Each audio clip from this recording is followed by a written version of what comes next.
Hey everybody, Chris Coonahan here for Leaf Filter. I often give homeowners advice on TV, but I wanted to share my expertise here too. The question I'm most often asked is, how does Leaf Filter work so well? Well, our trusted pros clean out your gutters, realign and seal your gutters, and install Leaf Filter, America's #1 gutter protection system. Leaf Filter inspection and estimate are always free for new customers. Plus, you can get up to 30% off if you go to leaffilter.com/gold. That's leaffilter.com/gold. See representative for warranty details. Promotion is 20% off plus a 10% senior or military discount. One discount per household. Hello, my name is Jonathan Forster, and welcome to the Multi-Story Thinking Podcast. I'm an interior designer and educator. My job is to improve quality of life and productivity by helping people to create beautiful and practical spaces to live and work in. The Multi-Story Thinking Podcast takes an educational slant to the interior design world. So sit back, relax, as we help unravel the mysteries of interior design.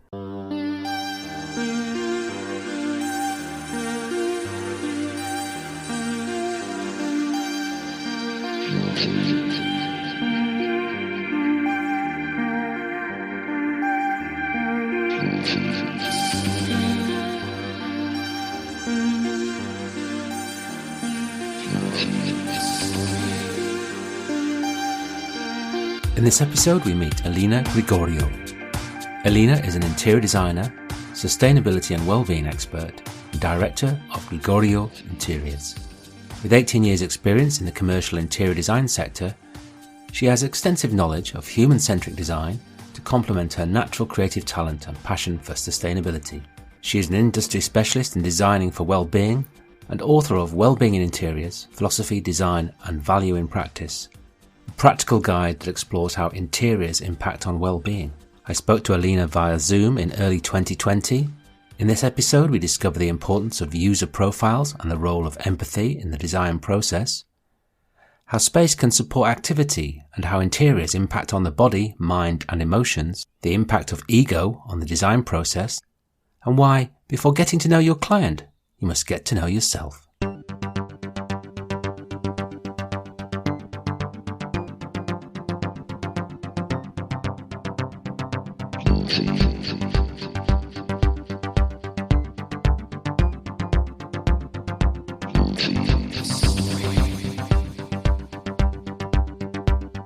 Well-being, it's become something that lots of people are conscious about, the word, but not many people understand what it really means. You know, what is your definition of well-being, and how does that relate to interiors? That's probably a big question. I'll just sit back for about an hour and let you get on with that. Yeah, no, as you saw, I've dedicated a specific part of it in the book to actually define that to start off with. It's mixed and matched with different other concepts that are bantered around. So I think it's quite important for us to understand what the end result is to then be able to design towards that. So well-being, I think first and foremost, is a state of being of a human being. And we call ourselves human beings because it is about being.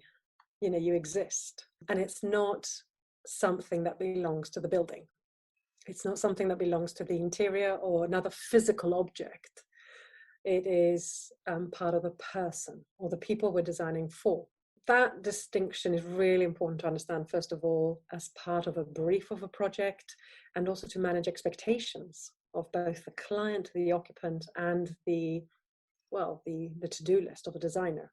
So then, what is well-being? And so as a designer, if I'm seeking to, let's say, give well-being to the people I'm designing for, then I really need to be very clear about what I can do and I can't do. So I can't give well-being to people. I can't give it to you or to anybody else. I can only allow myself to be in a state of well-being. So that is the distinction I'm making there, is that it's a choice. It's a personal choice to actually achieve well-being. Because if you wake up in the morning and you say, well, I've got this problem and that problem, and I don't like so-and-so, I'm going to meet today, you know, or whatever.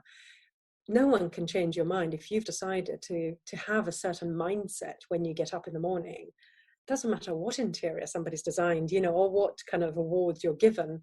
If you've made a decision to not be in that way of mind, then you won't be. So that's why I make it very clear that it is, to a degree, a personal choice that everybody has to make. There lies the distinction about then what is it that affects what I do to allow a person to make that choice. So I'll park that because that's a longer explanation, and I'll answer more your the question really where we started from was, what is well-being? And well-being is a state of being, but what does it actually feel like? And what's the difference between happiness, joy, health, comfort? So these are really important concepts for all of us to be very well, to reflect on and actually understand the difference between them. Because if you're designing for happiness only, what does that mean? If you're designing for comfort, what does that mean? And that's where we're going. We're going in a more intelligent approach to design and the end results. So when I think of, okay, well, actually, I want to design for the well-being of these people, then what is the actual feeling? How do they exist in that moment? So if I've got well-being, how do I feel? So we split it into the 3 aspects that make up a human being. And that is the body, the mind, and the emotions. So when I have well-being, I need to have well-being in those all 3 aspects that make me up or make you up. So my body needs to be light, pain-free, comfortable, feeling full of energy, and just generally, I don't notice it because it's working so well. My cognitive state has to be one where I can reason and process thought, do analytical thinking, sort out my memory, really be able to extract pieces from my memory very quickly, effortlessly, and really effectively. So everything I'm wanting to do, I do it so well. And then I've got my emotional well-being. And that is, okay, well, how open am I to actually emotions and processing emotions that I'm feeling and that I'm giving? So it's that whole ability to feel love and to feel full stop and know how those are processed as emotions. That's quite a complex set of things to deal with. Absolutely. And I'm guessing lots of people would immediately say, there's no way that I've got all that going on in the right way. You know, it's because even if you're feeling energetic, you might be stressed about some things. And these are all decisions. Talking about then being mindful of more mindful of your condition. Yes. And being aware of whether or not you are feeling well. Yes. But also taking a decision to be positive about it.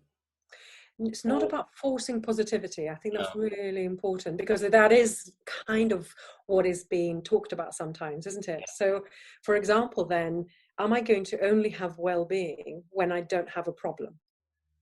You see, because that then is kind of, well, I'll only be well when I don't have a problem. So then I won't be well when I've got problems. That is not the proposition. The proposition is that you can maintain your resilience and achieve kind of a state of well-being even when you're dealing with big problems. You respond to them as necessary, and that may mean crying. You know, that may be a death in your family. There may be, you know, a loss of a job. There may be a break of a leg. There may be, you know, burning down of something, or whatever that may look like. So it's not about isolating parts of life and saying, well, I'm only going to be well when I've not got any problems per se.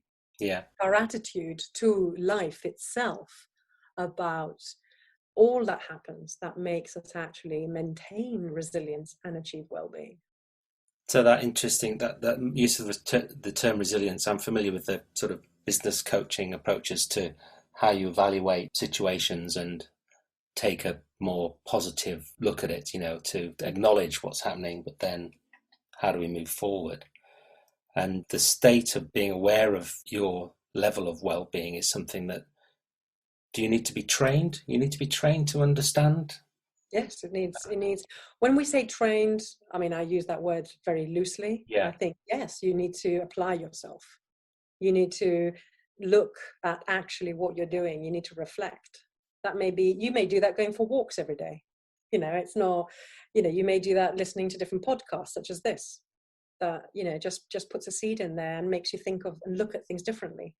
It may be about reading a book a week or doing a formal course or an informal course. Absolutely. It just starts somewhere that raises your awareness of this issue, and you constantly question your state, not in a worrying way. It's just like, hold on a second, am I aware? Am I, there are many concepts around this that it's all around philosophy. And that's why I use that term in the title of the book. But also I do practical philosophy myself. And that was my method to actually find out who I am, and what does it mean to exist, to be, and what's the purpose of my life, And I've had to do that to understand well-being, to understand what I'm trying then to know, and then enable the right design solutions for other people, other human beings. I think if we don't know ourselves first and foremost, really open the bonnet and understand our machine, our makeup, then how do we think we're going to actually do that for somebody else? That's quite a challenge then, isn't it? If that's the approach you're going to take in terms of designing. It's us then, and that's where we are more, and I use very loosely the term experts, that is part of our learning. Whatever job we're doing, we need to know about the components of that job. And 50% of the components in every interior are the humans that are interacting with the physical environment. Very broadly, of course, here, because you've got operation, you'll have external weather factors.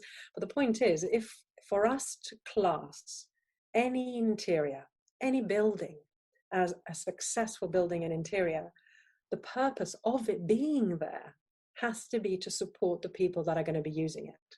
Otherwise, what on earth are we building it for? If it's not going to make a better life for all of us humans and the planet, then what are we doing it for?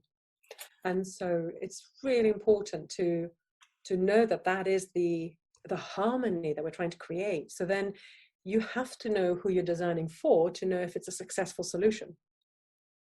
I think that's a very straightforward proposition, isn't it? That you're designing for the people using the space, and we are familiar with that. I suppose the complexity is on what are the levers of the space that are really impacting on the users, what factors. But if you're looking at that body, mind, and emotions, one could start to look at that and think, what aspects of the space I'm designing are going to impact on those different sectors?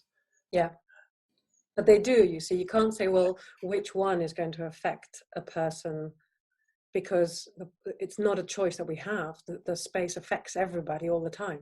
Yeah, on all those three different levels. On all those, absolutely.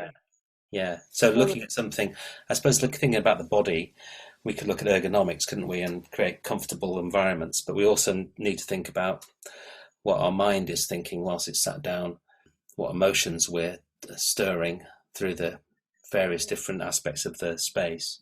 And that could be in every space. So, for example, if I could place this in different locations to sort of put more meat in the bones, the design of a station, like a train station and main platform concourse, you've got a huge amount of density going on right now, and many of the logistics infrastructure locations around every country. And you are trying to make people flow through spaces quickly, effortlessly, and with a feeling of safety, right? Because there's more people you have, the more you get worried and anxious, and everybody's moving very fast, and you're trying to find your location very quickly because you don't want to miss your train, your bus, or whatever. And so the shapes of those spaces, the colors of those spaces, and the volume of ceiling in those spaces, the floor finishes on the floor, how are all those working to help you make a decision very quickly and keep your emotions comfortable? So, it's not just about maybe a home or a workplace, it's every place, in the theater. How are you making the lobby, the entrance lobby, and the public open spaces, how are you making those to work for a very positive experience of guests and staff? And again, that will be a mixture of cognitive processes of decision making that you're making in that moment, emotions you want to be experiencing, and a state you want your body to support, all of that.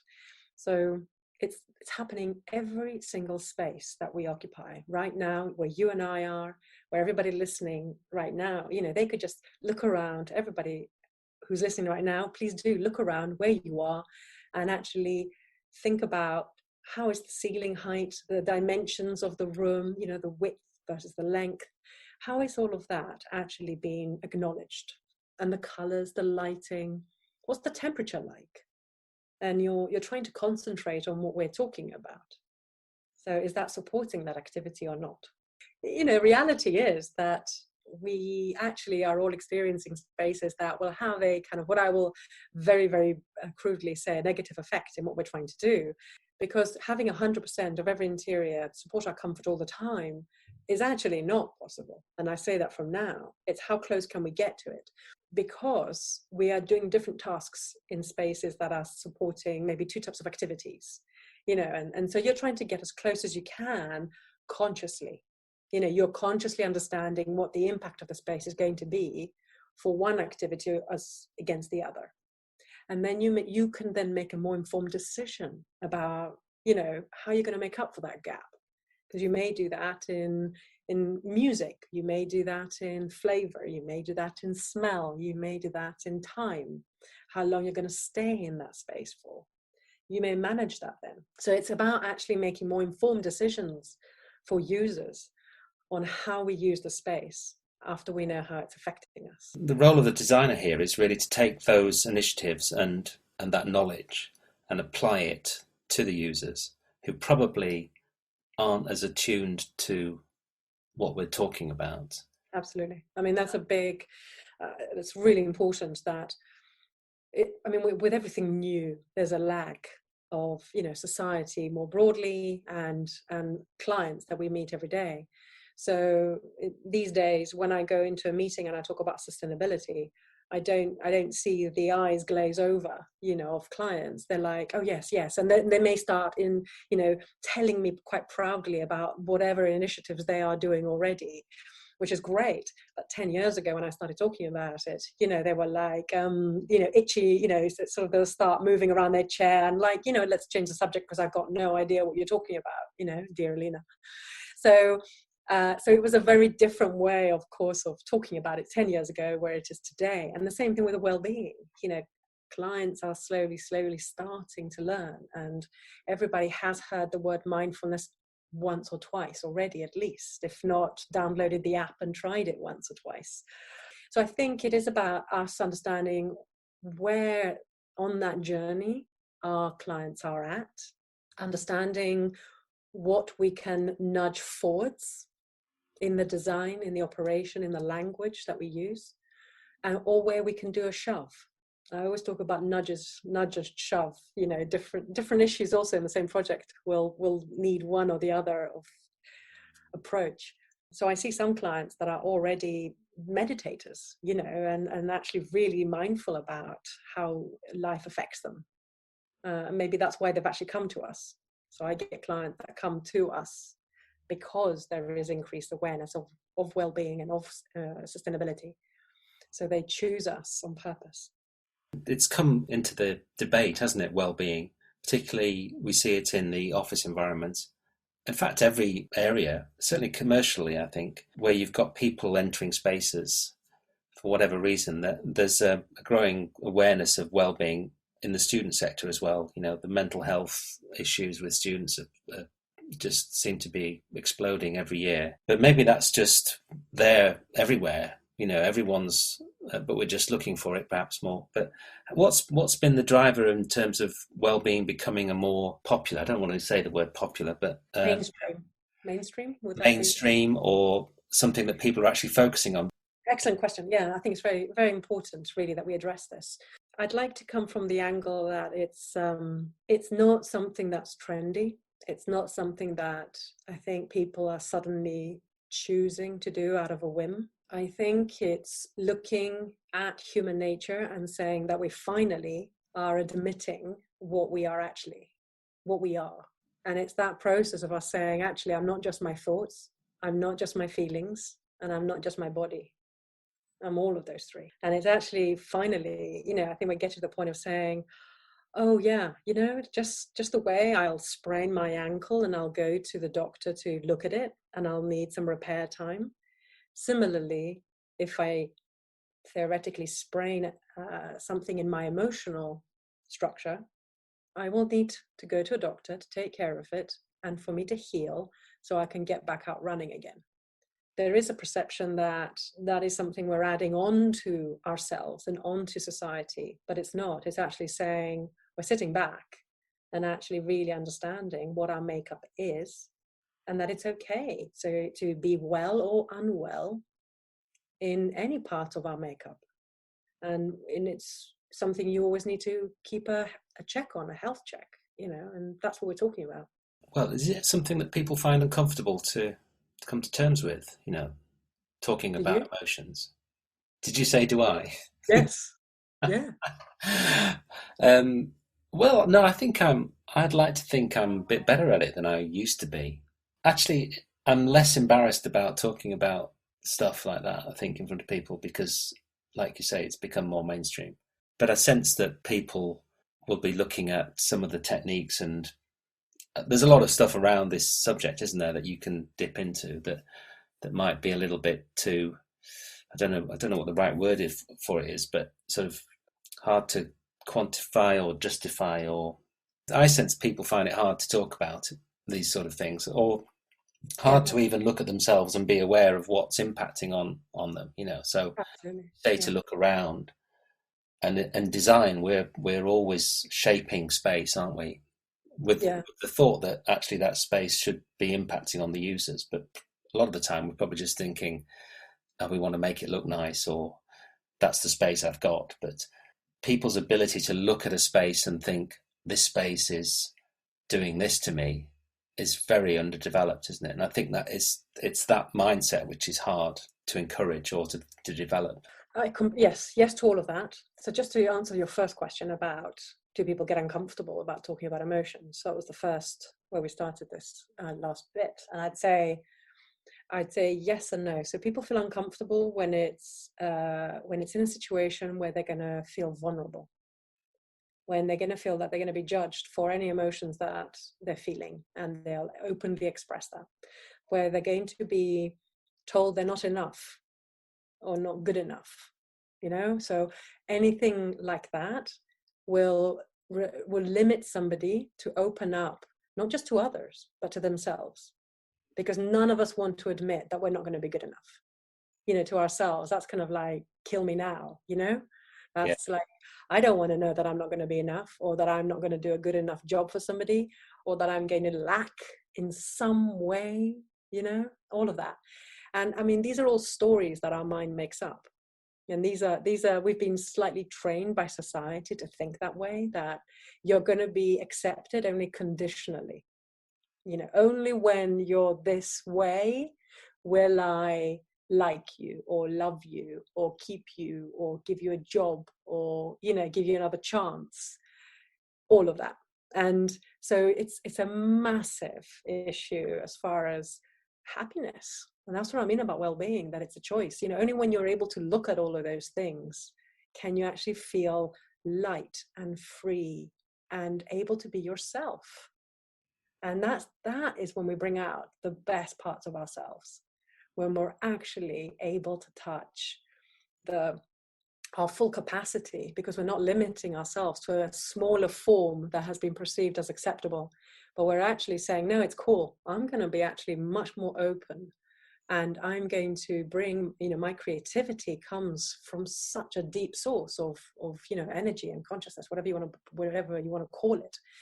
But I can only be creative when I've got a massive expanse, of freedom around myself to bring the answers and the solutions that any situation may need. So going back to how people feel about this. So yeah, I think the element of judgment is been so limiting, both to others and to ourselves, because however we are thinking about others is how we're thinking about ourselves, and vice versa. If I'm judging and being limiting to somebody else, then I'm usually doing it to myself too.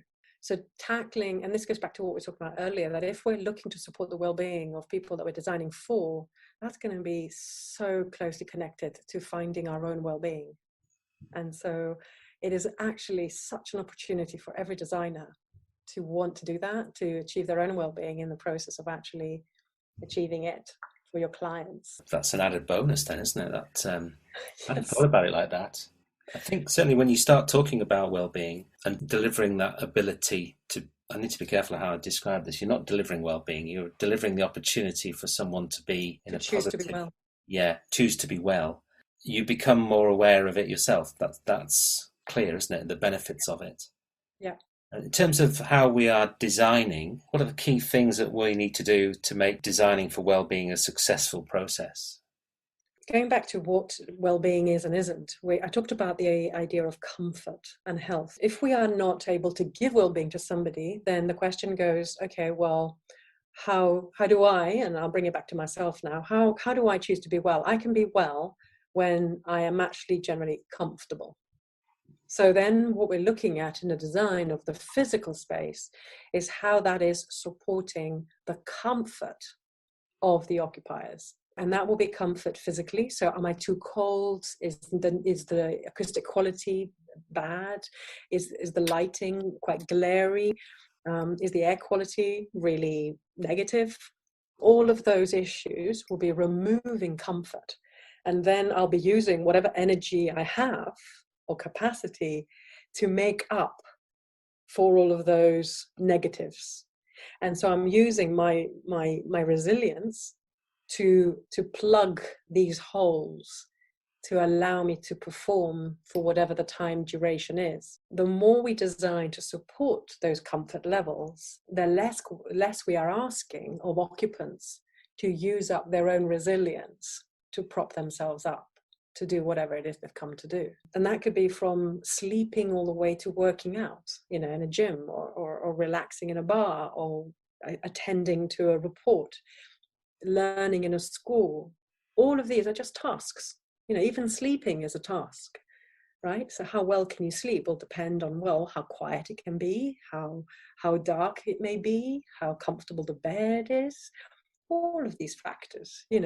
Our ability as designers is to know and regulate the right amount, all the things that affect comfort. And that will be emotional comfort, it will be cognitive, and it will be physical.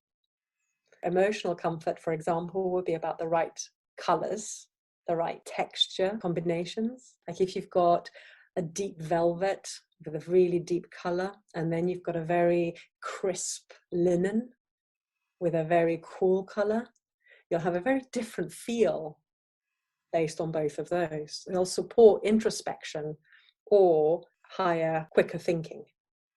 And so it depends what tasks you're expected to do in that space. Actually, one type of texture is going to support those kind of feelings more than the other. And then, color palettes, the shapes of objects. So the rooms that we're all in now, if you think about the proportions of those spaces, if you've got a really tall ceiling, it's called a cathedral effect.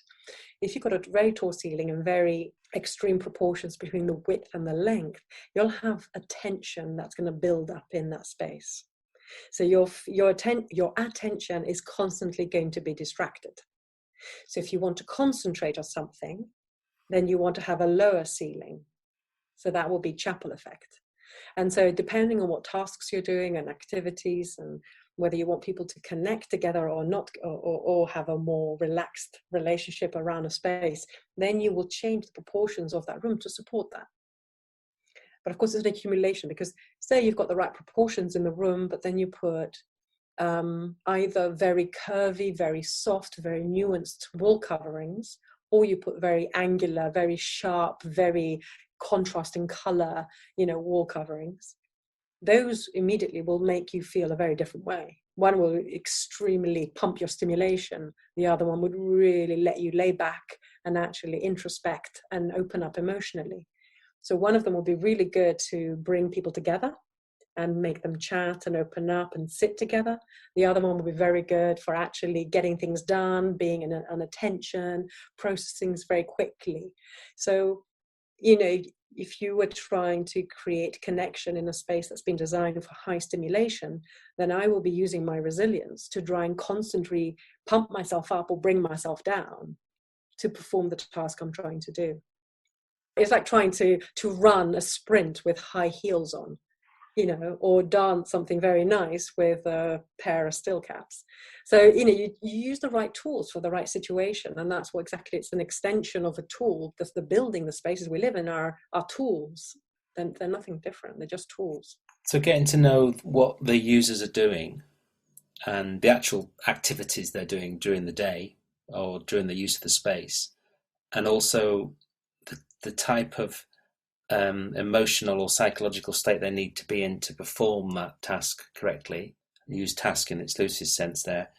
That's really important to understand that in your client. And the failure to do that is that you're going to create something which is harder for that person to undertake that, and that's the bit that puts them under stress and strain and impacts on their well-being. Yes. So there is that, and then the question hopefully pops up. Well, are we all the same? Of course not. And so then we've got to understand, because one person's level of stimulation may be too high for another person or too low. And so we need to know what level we're starting from with particular users. So that's where user profiles come in. Yeah. And we've got user profiles used in many industries, and industries wouldn't design something without it. But definitely in the built environment, we have not gone into that depth. We look at many amazing technical properties of materials, but we don't have any technical properties of the human beings in which we're actually designing for. My approach is to create that. You create, the sort of the data sheet of the user profile of the groups, the main groups that occupy a building. If it's a home, it may be of the individuals. If it is a bespoke development, it will be of the kind of market that a developer is targeting. If it is a hospital, of the kind of patients and families and healthcare workers that are going to be there, doctors, consultants. So you understand who they are and what they're actually seeking to get out of coming there and what they're trying to do there. But you've got to understand who they are, and what their needs are going to be. All these different locations are going to have different levels of understanding of what is expected of them and needed of them. So some of them might be, if you're attracting, let's say, if you're designing a retirement home, we've got, baby boomer generation is kind of slowly going towards retirement. We're going to have an increase of need for homes for more elderly population, and so you've got to think of, okay, well, what's their psychology like? And that's where you go into some generational thinking. As we know, Gen X, Gen Y, there's loads of understanding already there about the general attitudes of the different generations. So that will be my suggestion, just as your first little touch point. Start with that. Get an idea of how society and major events has affected the way people will communicate, and whether they're likely to reach out and take initiative themselves in a space to switch on a light or ask for help from the receptionist, or whether they're going to sit back and wait for somebody to come to them to ask them. So you're going to design a space in a slightly different way if the majority of your people is one of, is one type of person and another, because you need to make sure that the way somebody's going to engage with it is going to be as comfortable as possible. So it's in tune with their understanding of what's expected of them. And in those multiple user environments, it's going to have to be a sort of midpoint of that, isn't it? Or, the consensus. Well, either a consensus, or you're going to have to choose specifically one group and then make up, something in an operational way for the other group, because it's fine for them. It's not actually the be and end, or something else maybe more different, maybe important to them. So in the generations, you've got, clarity, straightforwardness, I would say are very much distinct in the way a sequence process is going to happen for a baby boomer generation. That there's a respect about somebody's position, and there's that's your position, this is my position, there's that clarity there. Whereas in definitely Gen X, millennials, it's much more fluid, and everybody's more comfortable with that. So you don't need a fixed reception point, because everybody's got an app and more comfortable with that. And so, you can make it up like that. So if you've got both generations using a space, well, you could put a reception space in there for sure, because actually that would affect the Gen X population that may be the majority of users at the moment, or, 60-40. And actually millennials, you can put a sign up for millennials or something, a couple of signs on the way in, and they'll already be on the app to book themselves in for the doctor's appointment, because they're already tuned in to look out for that. So you don't have to change the space, you just need to put some signals, and you can cater for the other generation in a physical way. It's how you might manage the experience then, with additional elements. Yeah, exactly. But unless you've recognized that you've got both those audiences to start off with, and that they need to be communicated in a different way, then you're not going to actually just do those little tweaks, because some of them can be tweaks, the signage or the app. It needs the software, of course, with it, so maybe that's another thing. But you're not just plonking everything in there and expecting everybody to use everything and expecting everybody to use the space the same way, because then the messages are going to be confusing, and the flows and everything won't work. So there's quite a complex evaluation. It's design. I think this is design. I mean, why? If it's any simpler, then you're not. Design is the process of removing problems, right? It's the process of thought where we're removing anything that's going to be of difficulty when we get to the end product. And it's saying, how am I going to add more value? So how do we do that with a human being in the play when a human being is complex? It's why would we want to do something more simplistically? And we can, and we are, but we're getting the results for it. Where we have dissatisfaction, we have problems in spaces, we have shortcomings in them, we have conflict. So we're doing that right now. And already good design is showing already such a more pleasurable way. And if you go to any space that has actually had a lot of design time into it and has been well thought through, you just feel so effortlessly, in it. It's beautiful. And why should that be the privilege of the few? That's kind of my bigger message. We can all do this as long as we're aware of it. What's been the barrier to that then? Is it the extra effort in understanding the users, or the understanding of the impact of design initiatives? Is that well, we're not familiar with that. Yes, I'm glad you mentioned it being just design, or it is design, and I've always thought that putting the users at the center of the process is the key. It's obvious, but somehow that seems to be a revelation to some people. Because I know, I agree. It sounds odd, doesn't it? Why wouldn't you be thinking about who's using your space? But clearly there are so many spaces where the user hasn't been accommodated for in a way that works, because we're all familiar with spaces that don't work, and how annoying they are. But what's the barrier to introducing this, do you think? I have to be careful about how I respond to this because I think there's not one barrier. I think there's a mixture, and of course it's changing all the time. So from my experience alone, I've met other people having different barriers, but I have to start from my own. When I was even introduced into the industry of design, it was about, what design am I going to make? It was all about my design. That was the vocabulary, that was the proposition, that was the training that I was given. And I had a wonderful, as a course leader, really, really wonderful. He was brilliant in the sense that he taught me creative process. He was seriously, I needed that. He broke me down to rebuild me back up again. So the creative process is not necessarily a thing that is either good or bad. I think it's something we learn, and I think that has to be there.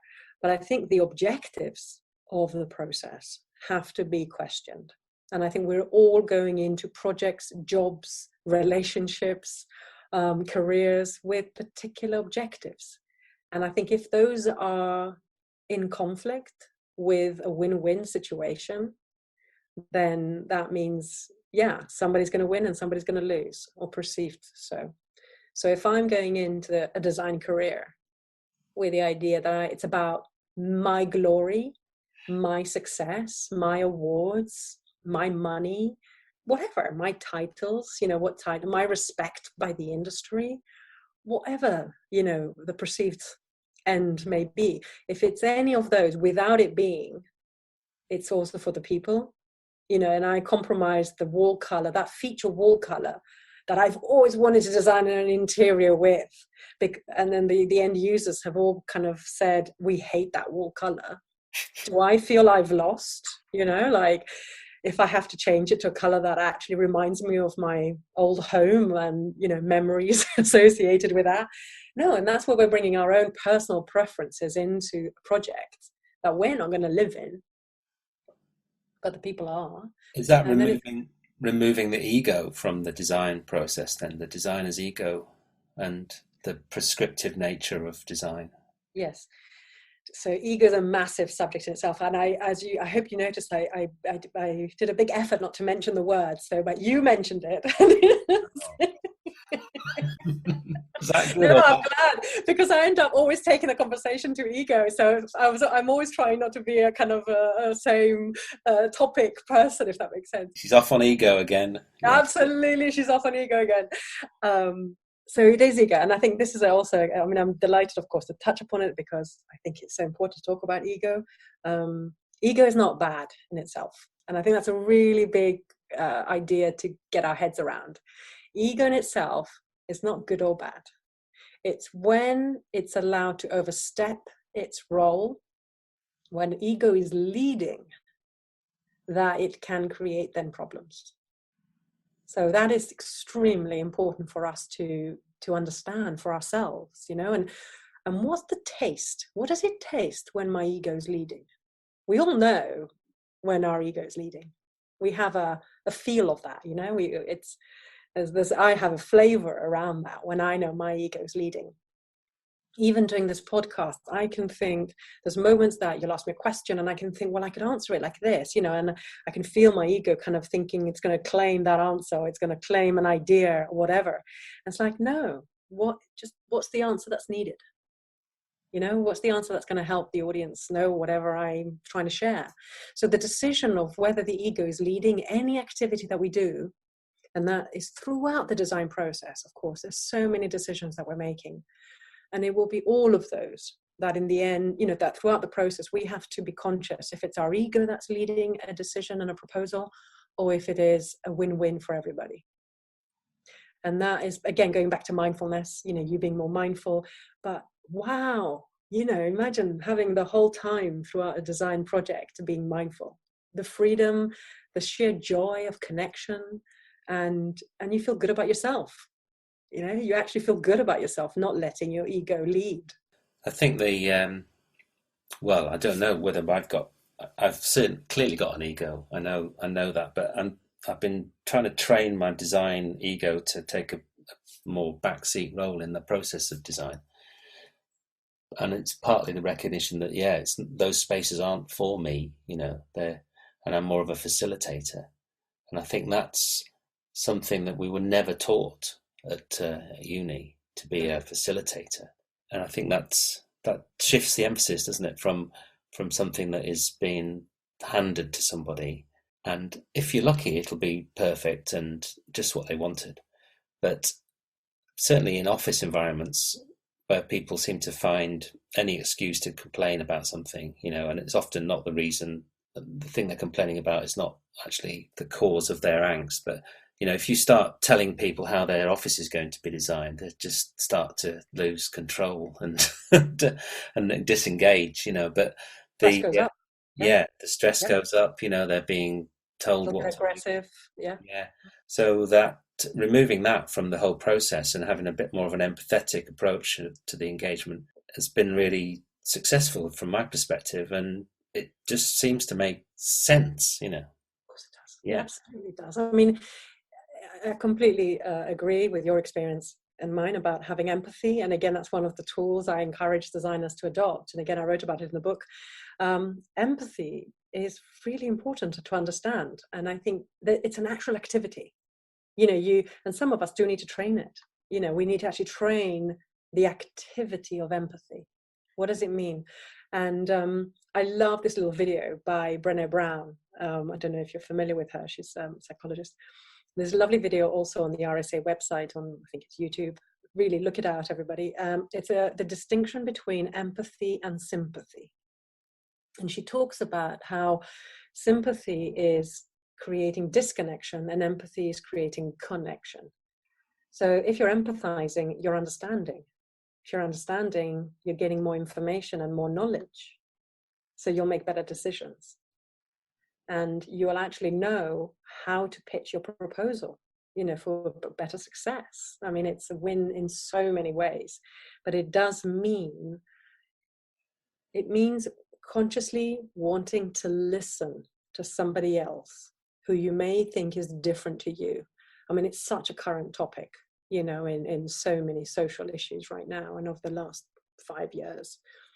In social political situation, to listen to somebody else who you think is different to you.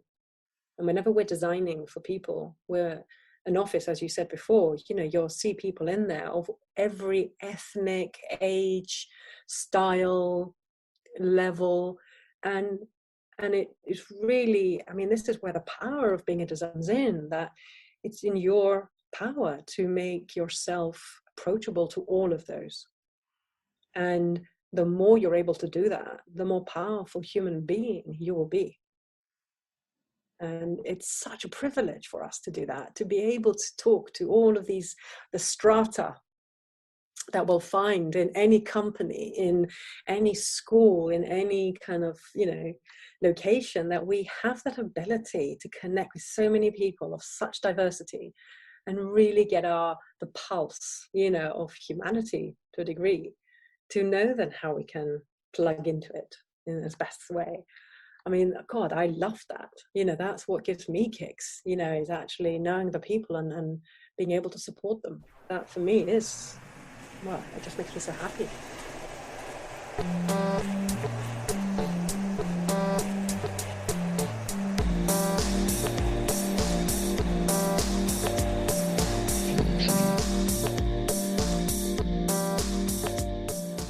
I'd like to thank Elina for joining me on the podcast. Wellbeing is becoming a really important feature of design process, and we're really excited to be able to use her book Wellbeing Interiors as part of our course at the University of Plymouth. It's a key text that all our students are going to be reading, and the philosophies behind it are explained and demonstrated in really great detail within the book. I'd thoroughly recommend you buying it. It's got some excellent examples. It really helps you to think about the impact of your design on people's well-being and create better spaces. There's some links in the podcast notes to Elina's company, Grigoriou Interiors, and her Design for Wellbeing site, which has training courses and more information about well-being. The importance of user profiling and understanding how people are feeling within your spaces can't be underestimated, and that's something that we're teaching our students at the University of Plymouth. And those methods are what we use in multi-story thinking when we're engaging with clients, both in the workplace and residential sectors, where putting the client at the centre of the project becomes a key factor in creating a successful design. If you'd like to find out more, have a look on the website. Our lead design process is pioneering employee engagement with massive results in terms of productivity, well-being, health.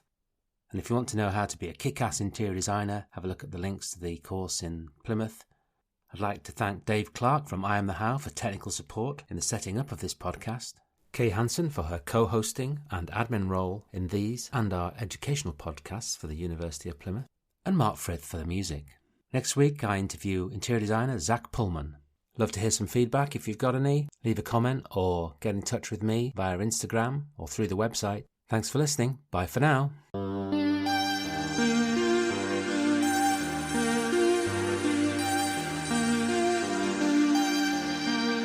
Thank you.